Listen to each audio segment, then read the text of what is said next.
Graça e paz, igreja, amém? Nós sabemos que nem todos os pais são pais de verdade, né?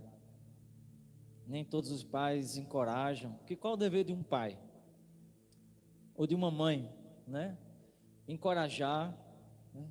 Apontar o caminho, dar ânimo. A Bíblia diz assim: ensina o menino no caminho que ele deve andar. Esse é o papel de um pai, sendo que nem sempre os pais humanos, eles todos são falhos. Hoje, antes de começar o culto, um jovem chegou aqui, um amigo nosso, já fazia uns 20 anos que eu não via, que jogava futebol com a gente aí. E ele entregou a vida para Jesus em São Paulo, voltou, mora em Lagoa da Casa, eu acho que isso. E ele veio do hospital, tinha acabado de tomar uma injeção, e ele chegou aí, irmão Givanilson, inclusive o nome dele bem parecido com o irmão Givanilson, né? É o Givanildo, chegou e pedindo oração, porque estava com o coração angustiado, estava ouvindo vozes, enfim, perturbado, e uma das coisas que ele disse foi que já tem entregado a vida a Jesus, mas que na época que estava lá no mundo, fez muitos, vamos dizer assim, intrigados, por causa do futebol, por causa da competição, né? E algumas coisas no passado atormentavam ele, e aí ele dizia que tinha alguns conflitos com os pais também. E estou falando isso porque eu peço que a igreja ore, ele pediu para a igreja orar por ele, Givanildo, e a gente vai orar por ele, porque as pessoas precisam ser encorajadas. Eu quero falar na noite de hoje sobre encorajamento. Quem que não precisa, né, irmãos? De ânimo, de coragem. E o nosso amigo pedir ali para Deus ajudá-lo justamente em consertar algumas coisas na vida dele. Quem que não precisa de conserto, né, meus irmãos? Mas glória a Deus que ele é um pai diferente dos pais humanos. Não que nós, eu dizia para ele, interessante que com menos de 15 dias eu conversei com um outro jovem e eu pedia para ele assim, dizia a ele assim, que ele pudesse perdoar o pai. Então talvez você esteja aqui hoje ouvindo essa palavra aí em casa e tenha mágoas no seu coração. A Bíblia fala que nenhuma raiz de amargura deve brotar em nossos corações para que nossas orações sejam atendidas. Então, de fato, a gente precisa entender o poder do perdão, o poder de você não guardar mágoas. O perdão, ele é uma arma poderosa na vida de qualquer pessoa. Você perdoar e desfrutar desse poder, você precisa vencer o seu eu, o seu orgulho, a soberba. Esses são os grandes pecados que a gente pode dizer assim. Às vezes a gente cria um certo tabu, porque isso é até uma estratégia diabólica. Criamos um tabu dizendo que os pecados sexuais são maiores do que os pecados morais. Não são, tá? Na verdade, para Deus, pecado é pecado. Mas às vezes a gente cria um tabu quando algum irmão cai em alguma área, como se aquele fosse o pior pecado do mundo. Quando a gente não percebe que os pecados que estavam no coração de Satanás e são derramados ao homem é a mentira, que é um pecadinho que a gente diz assim, nada demais. A Bíblia fala que quem mente é filho do diabo. Hoje, dia dos pais, eu quero crer que todo mundo aqui é filho de um grande pai, amém? Mas a prática da mentira, ela é uma prática abominável por Deus. O orgulho, o que é que habitou no coração de Satanás? Quando os profetas falaram que no coração dele habitou o quê? O orgulho, altivos. Mas como Jesus disse, deixamos de olhar essa nossa falha e observamos às vezes as falhas dos irmãos, de terceiros. E eu falo isso porque a igreja, no sentido geral, nesse momento que a gente está vivendo de pandemia, de isolamento, as pessoas precisam ser acolhidas, as pessoas precisam ser amadas e tratadas por Jesus. Mas só trata um doente quem está disposto a ser curado, porque quem cura é Jesus, não somos nós. Mas para eu ser usado por Jesus, eu preciso também estar disposto a ser tratado. Então, como está a sua vida espiritual? Habita no teu coração soberba, orgulho, mentira, talvez ali julgamentos, algumas situações.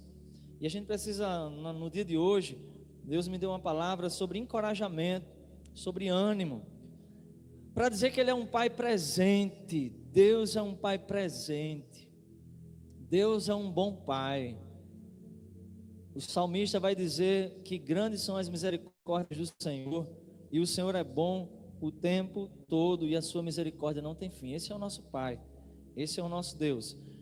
Sendo que é preciso dizer também, antes da gente ler o texto bíblico, que nem todos são filhos de Deus. E a Bíblia deixa claro, não a Bíblia, mas o próprio Jesus, no Evangelho de João, no capítulo 1 e nos versículos 10, 11, 12, Jesus fala assim. Na verdade, o evangelista João, declarando sobre Jesus, lembrando que João, o discípulo amado por Jesus, aquele que tinha tamanha intimidade com o mestre, que na ceia, né, naquele último momento de comunhão de Jesus com os discípulos, Jesus estava com João do seu lado, João estava inclinado ali no ombro de Jesus.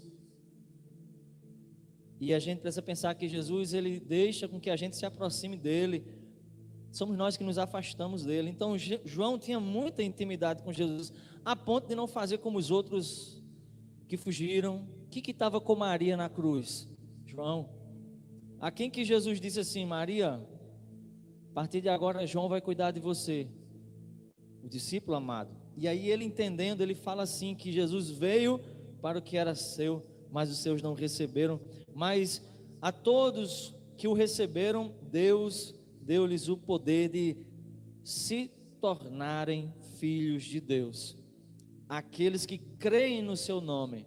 Então tem uma frase aí popular de caminhão que diz assim: não sou dono do mundo, mas sou filho do dono. Mas só que isso não é bíblico, entendeu, Giovanni? Na verdade, todos são criaturas de Deus. Para sermos filhos, precisamos reconhecer que somos pecadores, reconhecer que somente Jesus é o mediador entre Deus e os homens, e entregar nossa vida ao senhorio de Jesus. Ser Salvador, Ele tem que ser Senhor. E quando Ele é Senhor da nossa vida, não existe mais a nossa vontade, somente a vontade de Deus, amém? E às vezes fazer a vontade de Deus levará cada um de nós por caminhos de muita perseguição e sofrimento. Sabiam disso? Às vezes fazer a vontade de Deus, e talvez quase sempre, como diz assim o apóstolo Tiago, todos quanto querem viver piamente com Cristo sofrerão perseguições. Então, às vezes fazer a vontade de Deus vai nos levar a um caminho dificultoso. Mas por que não lembrar que Jesus já tinha dito isso?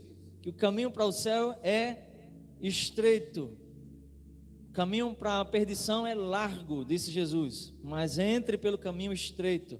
Então o evangelho não pode folgar, sabe? Eu entendo que a gente ora por uma conversão de milhares de almas, nossos familiares. Crê no Senhor Jesus, será salvo tu e tua casa. Nós cremos em um avivamento, um despertamento, em pessoas sendo salvas, mas para que isso aconteça, nós não podemos diminuir essa porta que é estreita e esse caminho que é apertado. A gente não pode diminuir. O evangelho sempre será um corpo estranho no mundo. Quando você perceber que a sua presença como cristão, ela não incomoda o comportamento das pessoas, tem alguma coisa de errado com você. Espero que você entenda o que eu estou dizendo, porque o cristão, ele é luz. Em algum momento no trabalho, o seu posicionamento vai gerar algum conflito, porque você não vai fazer o que alguns fazem, o que outros pensam.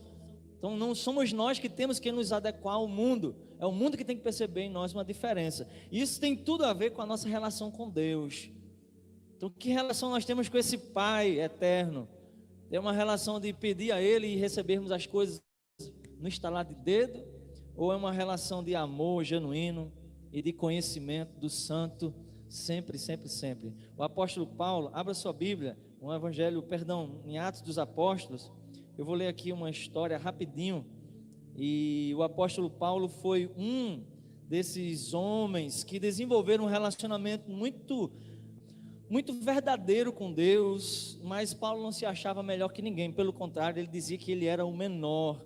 Mas no seu relacionamento com Deus, ele conheceu o Espírito Santo, com o qual ele pôde dizer que ouvia ali os gemidos inexprimíveis do Espírito Santo, o qual ele dizia assim, que eu não posso entristecer o Espírito Santo. Então Paulo, ele desenvolveu um relacionamento com Jesus, a ponto de dizer, escrevendo aos Colossenses, que todos os seus títulos e bens e riqueza, ele considerou como esterco por causa do conhecimento de Cristo. Conhecer Jesus para Paulo valia mais do que os títulos e tantas coisas. E o apóstolo Paulo, em uma das experiências com Deus, com Jesus, com o Espírito Santo, ele havia já feito 3 viagens missionárias, e ele acabou se envolvendo num tumulto, e eu quero ler essa história aqui, para vocês perceberem como Deus, ele age poderosamente, trazendo sobre nossa vida a presença dele, a providência dele, o direcionamento dele. Então somente a gente precisa fazer a nossa parte. Nós precisamos entender que não é Deus que faz tudo sozinho, ele sempre indica ao homem uma direção. Às vezes a gente está numa situação como o apóstolo Paulo estava, e nós não tomamos nenhuma atitude. Paulo sempre orava, gente. A gente lembra ali, a gente está lendo aqui 23, mas mais no início de Atos, você vai ver histórias incríveis do apóstolo Paulo, e uma delas é quando ele estava com Silas, e ele orava a madrugada adentro, cantava louvores, sem saber que de repente poderia morrer, aliás, sabendo que poderia morrer a qualquer instante, mas sem saber esperar que Deus pudesse libertá-lo. Então Paulo, ele tinha esse relacionamento com Deus, que é o que nós devemos desenvolver. O apóstolo Paulo continua falando hoje aqui através das suas cartas, e ele diz assim: sejam meus imitadores como eu sou de Cristo. Se você acha difícil imitar Jesus, se você diz assim, Jesus ele oferecia o outro lado porque ele era Jesus, então vamos imitar Paulo, porque se a gente conseguir imitar Paulo, estaremos imitando Jesus. Paulo imitou Jesus em tudo, e ele de tanta vontade de ser cada vez mais santo, cada vez mais ele enxergava o seu pecado, mas Jesus disse a ele: a minha graça te basta. Eu quero levar os irmãos a ler junto comigo, no capítulo 23, essa história impressionante aqui, registrada por Lucas, no capítulo 23 de Atos dos Apóstolos. Abra sua Bíblia aí, se você puder e quiser acompanhar, porque é uma história de providência, de livramento, de encorajamento, e eu quero deixar essa palavra nessa noite, para que você e eu possamos crer, porque sem fé é impossível agradar a Deus, num Deus que pode todas as coisas. Então Paulo se envolve, quem já achou, diga amém. Paulo se envolveu em umas questões ali com os saduceus, com os fariseus, e a coisa foi esquentando. Você depois vai ler aí o contexto dos capítulos iniciais, dos versículos iniciais do capítulo 23.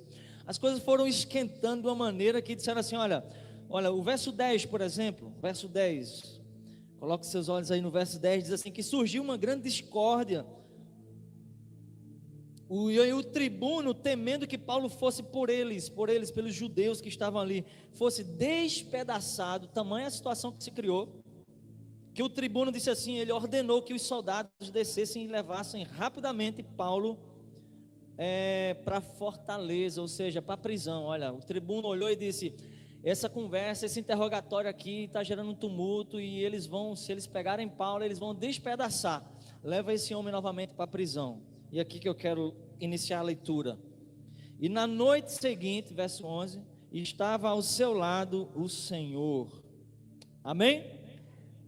Olha só, Jesus já havia morrido, ressuscitado, subido aos céus, mas o texto está dizendo que na noite seguinte, Paulo estava numa fortaleza, numa prisão, numa cadeia, como você queira imaginar, as cadeias, as prisões, eram algo assim que a gente talvez até compare com a situação de hoje.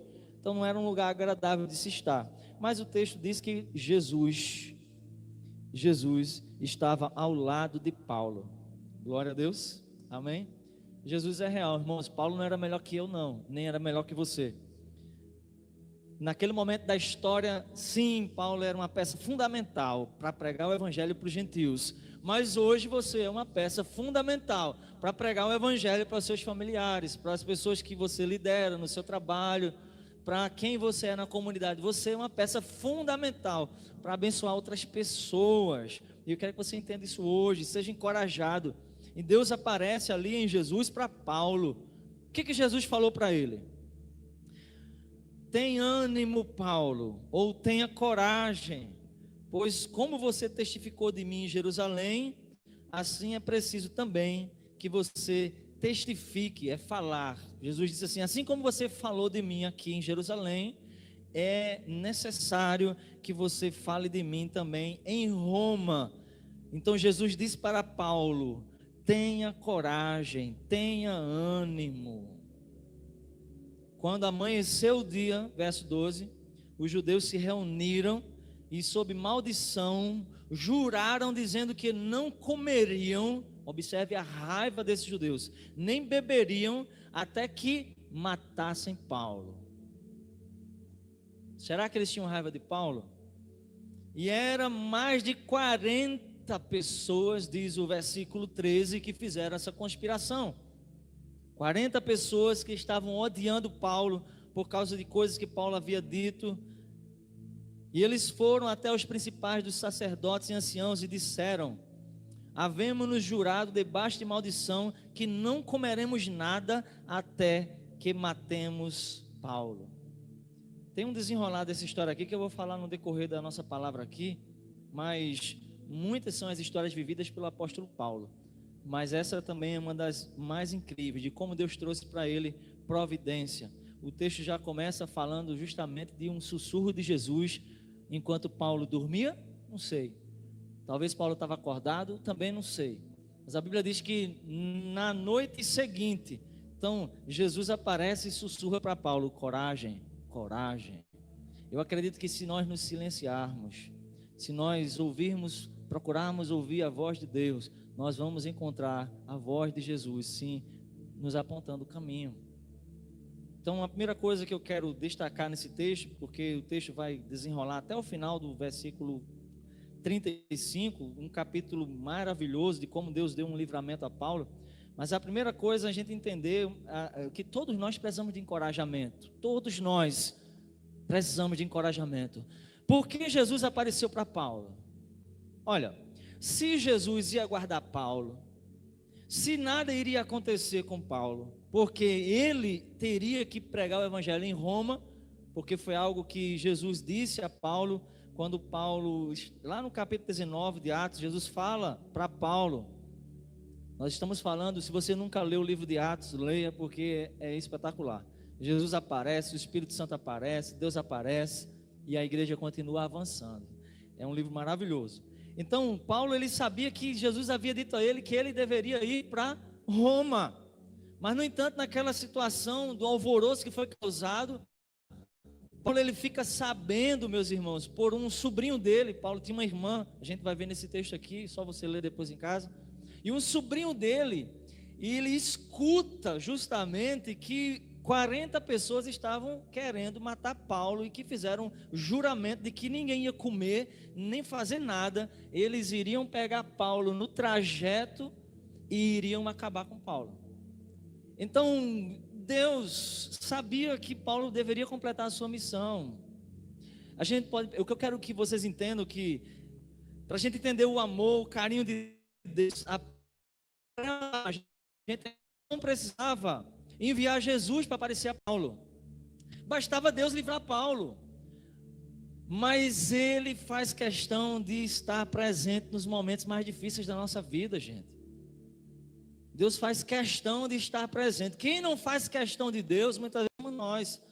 Vamos ser bem sinceros. Deus, ele faz questão. Não há uma oração que seja feita na angústia que Deus não venha se fazer presente, porque ele já é um Deus presente. Jesus disse: eu estarei com vocês todos os dias. Me chama a atenção no texto é que Jesus sussurra para Paulo. Isso me faz pensar assim, não está no texto, mas aí o Espírito Santo me leva a imaginar que o coração de Paulo estava angustiado, gente. O coração de Paulo estava aflito. para que Jesus dissesse a ele assim: ei, te anima, levanta a cabeça. Está lembrado que eu falei lá atrás que você ia para Roma? Então te anima, levanta-te, tem coragem. E aí a gente fica entendendo, como falou Edson aqui, o amor de Deus por nós, o carinho do Pai por nós. A Bíblia declara em João capítulo 3, verso 16, porque Deus amou o mundo, não foi as árvores, não foi os prédios, Ele amou as pessoas. Deus amou e deu seu Filho Jesus. Então o amor de Deus por nós é algo que nós precisamos desfrutar. O texto fala que Paulo foi encorajado. Paulo já era um homem de viagens, de muitas andanças. O livro de Atos está chegando no final, mais alguns capítulos o livro chega no final, mas havia ainda algo para Paulo fazer, havia algo que Deus havia falado para ele, e naquele momento Paulo precisou ser encorajado, assim como eu, assim como você. E tem momentos, meus irmãos, que somente a presença de Jesus, ela vai trazer o que a gente precisa. Tem momentos que não é a esposa, que não é o filho, que não é o pai. Tem momentos, como falou o pastor Valdeci aqui, acho que hoje de manhã, não sei quando, uma dessas mensagens, ele dizia assim: é você e Deus. No final das contas, é você e Deus. Tem situações que é somente a gente e Deus. Tem situações que somente a presença de Jesus, como canta aquele louvor: Jesus, tua presença é o que eu mais quero. Não é prata, não é riqueza, não são pessoas. Aí a pergunta é: você tem desfrutado dessa presença de Jesus? Eu sei que quando a gente passa por problemas, por dificuldade, a primeira coisa que a gente pensa é encontrar o apoio dos familiares, das pessoas ao nosso redor, dos pastores, mas às vezes nós somos decepcionados por essas pessoas. E escute, e às vezes Deus permite que pessoas virem as costas para você, que pessoas não consigam solucionar os problemas, para que você entenda quem é Deus na sua vida. Então a gente precisa entender que há momentos e que somente Jesus ali, com a presença dele, para nos animar. Paulo foi animado por aquela palavra, mas o texto não fica aí apenas. É impressionante como Deus providencia o livramento de Paulo. Sabe, meus irmãos, sabe como Paulo ele foi liberto da emboscada dos judeus? Porque uma criança, um sobrinho dele, ouviu toda a história e foi contar a Paulo. Você vai ver isso no decorrer do texto, a gente vai falar aqui para a gente ganhar tempo. Foi contar a Paulo. Quando contou a Paulo tudo que os judeus queriam fazer com ele, queriam destraçar, queriam esquartejar Paulo e colocar em cada lugar da cidade um pedaço de Paulo. Paulo escuta aquilo e diz assim: olha, vá falar com o tribuno. Ele chama o soldado. Paulo, um homem letrado, inteligente, respeitadíssimo, até como cristão ele foi muito respeitado por quem ele era, um fariseu, um cidadão muito conhecido. Enfim, a gente poderia falar aqui a noite inteira sobre Paulo, e veja que a influência de Paulo era tão grande que ele chama um soldado que estava ali e diz assim: ó, faz um favor para mim. Mas isso já era ação de Deus, né? Leve essa criança até o tribuno, porque ele tem uma coisa importante para falar. E aí aquela criança vai e fala para o tribuno, olha, e conta tudo o que estava para acontecer.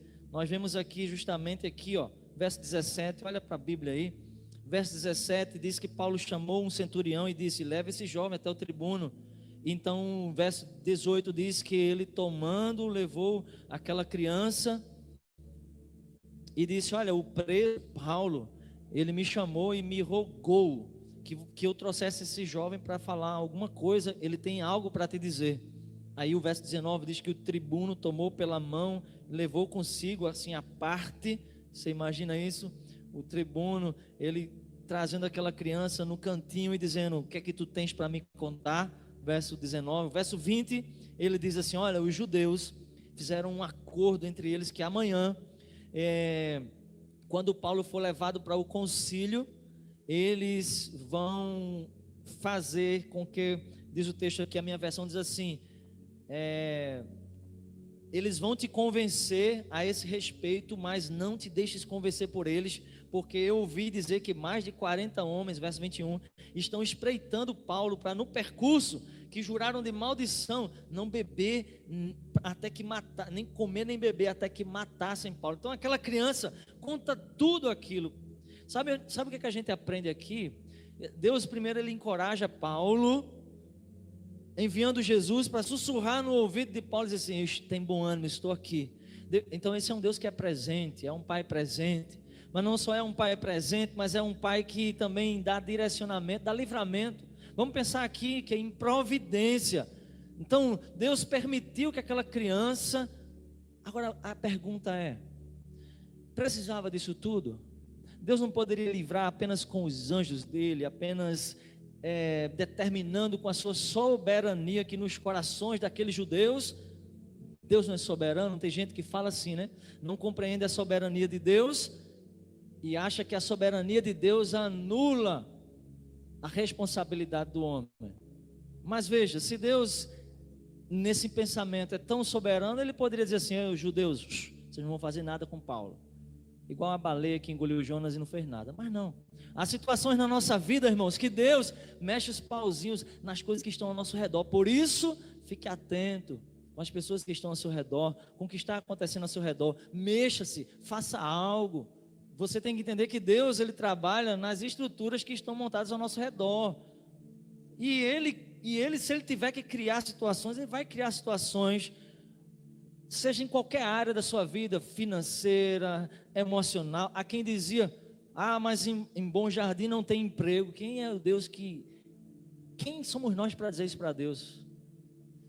Mas eu não vou encontrar não vou fazer um bom casamento aqui em Bom Jardim. Quem é você para dizer isso para Deus? Você está duvidando de Deus? Imagina que Paulo ali naquela prisão, olha como que Deus fez para que ele fosse liberto dali. Deus trabalha da maneira dele. Eu quero que você abra os seus olhos espirituais e creia em Deus, e crie grandes expectativas em Deus. Deus espera que os seus filhos criem expectativas gigantescas para o que você estiver pensando. Sua família é bênção de Deus, seu trabalho é bênção de Deus, seu futuro é bênção de Deus, seus amigos, bênção de Deus, porque Deus ele trabalha nas estruturas impossíveis. Eu vejo Deus levando um guri, uma criança, a falar com um tribuno. Meu irmão, só para você entender, isso era algo impossível. A gente está lendo uma coisa, Diácono Celso, é impossível de acontecer. Por isso que o centurião chegou perto do tribuno e disse assim: olha, o preso Paulo me mandou trazer essa... Você entende a situação? Como que Deus ele trabalha para dar livramento a Paulo, dar livramento. Então eu olho para esse texto e eu vejo a presença de Jesus conosco, eu vejo a providência de Deus conosco. Agora, o que a gente vê mais no texto? E eu coloquei aqui o direcionamento que Deus deu a Paulo, porque Deus diz assim no verso 11, o verso 11 é o verso chave. Primeiro, quando diz o verso 11, na noite seguinte, ou seja, de pronto, Deus é um Deus de imediato, Ele faz como Ele quer. O Senhor estava do lado de Paulo, Ele diz: tem bom ânimo, porque assim como testificaste de mim aqui em Jerusalém, tu vais testificar também em Roma. Então Deus é um Deus que dá direcionamento para nós.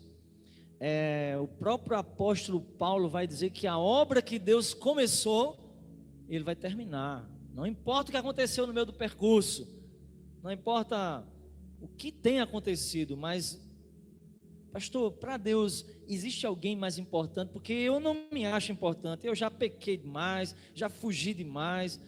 Eu não sei que pensamentos você tem a respeito de você, mas você não é o que você pensa que é, você é o que a Bíblia diz que você é. Se você já entregou a vida para Jesus, você é filho de Deus. Deus tem plano na tua vida, tem propósito na tua vida. O texto mostra Deus lembrando a Paulo: ei, eu tenho um propósito na tua vida, você vai para Roma. Então Jesus se apresenta e é presente. Deus providencia um livramento, porque o que foi que aconteceu? Aquele tribuno ficou esperto e preparou uma escolta de soldados digna de serem assim, digna de um imperador. Nos relatos que a gente vê, os imperadores são conduzidos com muita segurança. Você imagina aqui, a gente vai ver aqui quantos soldados foram demandados para estar ali com Paulo. Você imagina, Paulo, um preso, agora é guardado por mais de 100 homens, podendo ali então assim estar seguro pelo agir de Deus. Então Deus ele age nas estruturas humanas, nas estruturas sociais que estão ao nosso redor. Agora você não pode duvidar, Deus é um Deus que se faz presente, Ele nos encoraja, Ele realiza grandes milagres e maravilhas. Agora, a grande questão que eu estava lendo aqui, a gente precisa olhar para Paulo, e a postura de Paulo, qual era, qual foi, e qual é a minha postura. Hoje, aqui antes de começar o culto, o irmão Erison também falava, o Ministério Louvor, e dizia assim, que nós precisamos ser mais constantes com Deus, na nossa fé, no nosso ânimo. A gente precisa ser mais constantes, porque a gente não pode, olha, a Bíblia diz que a um coração duvidoso, Deus não escuta. Então, se você pede algo a Deus, e no seu coração você duvida, então peça para Jesus fazer alguma coisa, para quando você orar, você não duvidar, porque sem fé é impossível agradar a Deus. De alguma maneira, a gente viu no texto que Paulo estava aflito, desencorajado, desanimado, e às vezes acontece com a gente também. Às vezes a gente esquece de onde estávamos antes, do lamaçal de pecados que a gente vivia, mas aí de repente, mesmo entregando a vida a Jesus, a gente às vezes se envolve em situações, também que nos entristecem o coração, e o diabo fica tentando dizer que nós não somos filhos amados, mas Deus está dizendo que sim, você é um filho amado. Nessa noite você está aqui para entender que Deus, Ele tem um amor profundo por você, por mim. Agora nós precisamos ter a atitude que Paulo teve, uma atitude de um homem que desenvolvia relacionamento com Jesus, que não confiava mais nos homens do que em Jesus em primeiro lugar. O plano que Deus tinha para Paulo era que ele deveria ir para Roma, e Deus assim concluiu. Então eu creio que Deus não começa algo e fica pela metade. Se você entende que Deus começou algo na tua vida, isso não vai ficar pela metade. Você entregou a vida para Jesus. Algumas pessoas receberam direcionamentos muito claros de Deus, outras pessoas ainda não. Talvez você diga assim, pastor, eu entreguei minha vida para Jesus, mas eu não sei o que eu quero da minha vida ainda, eu não sei que planos Deus tem para a minha vida. Mas não tem problema, se você está nesse barco, apenas diga para Deus assim, Senhor, eu quero as experiências de Paulo, eu quero que o Senhor guie minha vida, me guia, Pai. E você tendo o entendimento que o guiar de Deus muitas vezes é por caminhos tortuosos, às vezes é por situações difíceis que vão amadurecer nossa fé, mas é necessário. Então quando as coisas apertarem, e tem um pastor que dizia assim, olha, se você está fazendo tudo certo, e as coisas estão difíceis, então meu irmão, você está no centro da vontade de Deus. Mas pastor, eu faço tudo certinho e as coisas estão dando errado. Não, as coisas não estão dando errado, não, as coisas estão dando certo, porque você está no centro da vontade de Deus. Agora, às vezes a vontade de Deus não é a sua vontade, primeiro, e às vezes até chegar à sua vontade, Deus tem um trajeto para preparar você para aquilo, e foi o que Deus fez com Paulo. Essa experiência levou Paulo a uma das últimas experiências que Paulo vai viver com Jesus. Vai ver mais algumas mais na frente, mas essa é uma das últimas que Jesus aparece a ele. Então Deus é um Deus presente. Os problemas, eu coloquei aqui, e as lutas, muitas vezes serão consequências de estarmos fazendo exatamente aquilo que Deus quer que a gente faça. Fazer a vontade de Deus não significa estar isento de problemas, até porque Paulo vai deixar muito claro. Ele diz assim, olha, eu vou para Jerusalém, lá no capítulo 19, e eu só sei de uma coisa, eu não tenho minha vida por preciosa. O que eu sei, que o Espírito Santo me fala, diz Paulo, é que lá em Jerusalém me aguardam prisões, perseguições, perigos de morte. Então Paulo sabia, então fazer a coisa certa, como coloca aqui, os problemas eles vão nos levar muitas vezes a consequências que necessariamente são necessárias. Então quero fazer um desafio para você nessa noite. A gente quer dizer aqui, no Dia dos Pais, que o nosso Deus, diferente dos pais humanos, que você não tem que ter mágoa, tem que ter raiva, você tem que perdoar, porque você também é imperfeito. Mas o nosso Deus é um Pai presente, é um Pai amoroso, é um Pai que castiga, mas é como a palavra dele diz, eu castigo todo aquele que eu amo. Então você sente que está sendo castigado por Deus, no seu caráter, na sua personalidade, onde quer que seja, deixa Deus tratar. Então Deus é um Pai presente, é um Pai amoroso, é um Pai que nos encoraja, é um Pai que nos desafia, e eu quero encorajar nós hoje, fazermos mais uma oração. Fique de pé em nome de Jesus, fazemos uma oração de entrega a Deus. Eu quero poder criar, né, proporcionar esse momento aqui para todos nós.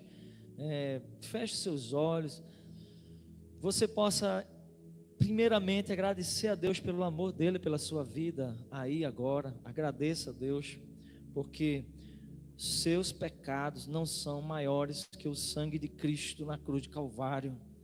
Então, a sua limitação de falar, sei lá, o que você acha que é ilimitado, não são maiores do que a unção do Espírito Santo. Os dons do Espírito capacitam aqueles que não são capacitados. Então, apenas seja grato a Deus, porque como já foi orado aqui a Ele, você foi escolhido por Ele.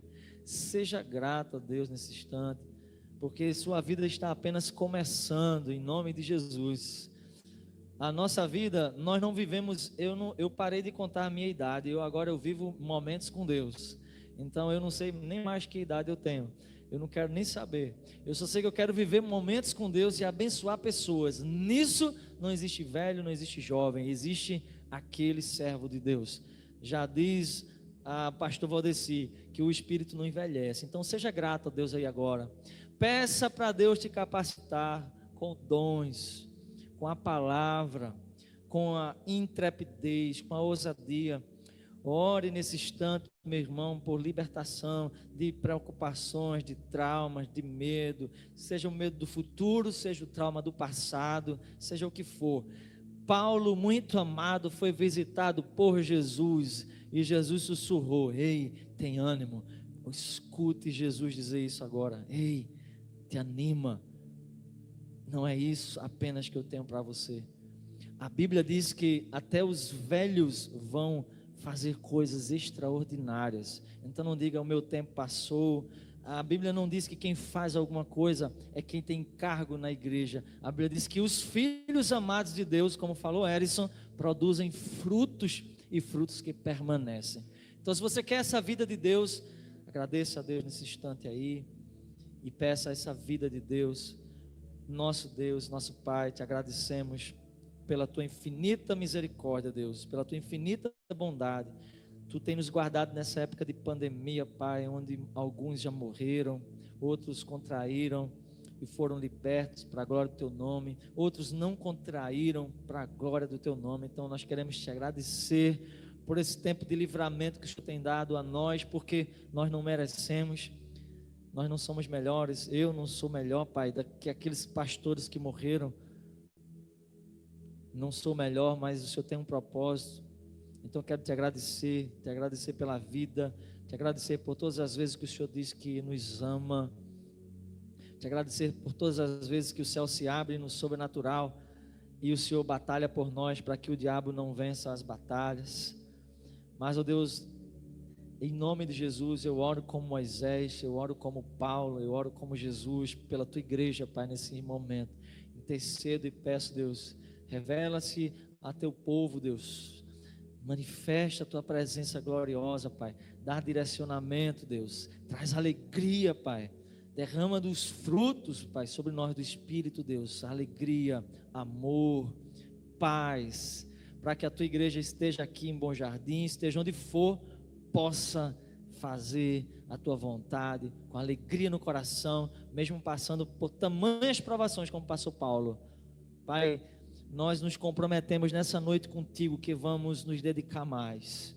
Nós nos comprometemos nessa noite contigo que vamos nos doar mais, vamos nos esforçar mais, Pai, para estar contigo nas madrugadas, para estar contigo pelas manhãs cedinho, para lermos a tua palavra, meditar, comer espiritualmente essa palavra. Nós vamos prometer nessa noite, Pai, que vamos nos lutar mais contra o pecado, contra as coisas que nos afastam de Ti.